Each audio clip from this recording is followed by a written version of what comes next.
everyone. Now it's time for an update here from Canada. We have just participated in the 5th International Positive Psychology Conference in Montreal, and it has been one of the most wonderful conferences. I take home especially 3 points that I want to point out to you. And the first one has to do with all the new research and knowledge we get from different fields within science working together.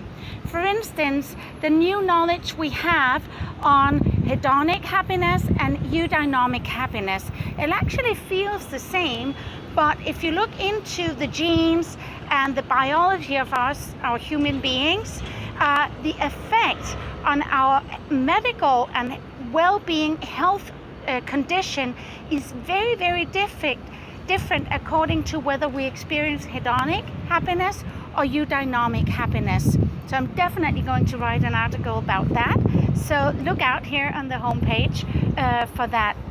Another interesting field that was in focus on this conference was all that new knowledge and research we now have on how do we actually bring all this research and knowledge on well-being into practice. Especially for me is this field of positive education.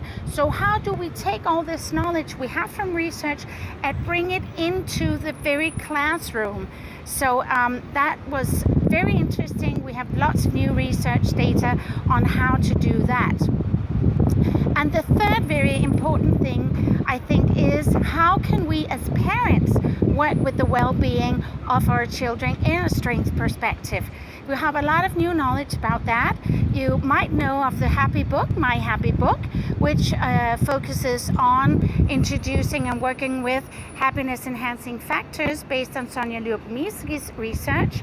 And now we just have some very new research from Professor Lee Waters in Australia on how to work with positive parenting in a strength perspective. So that will be something I will look into more deeply.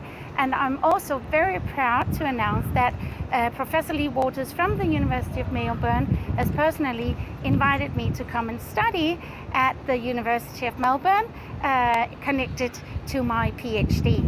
So I'm looking forward to that. So those were the main 3 points we take from the conference. Look out for articles, look out on the homepage, and please do follow us.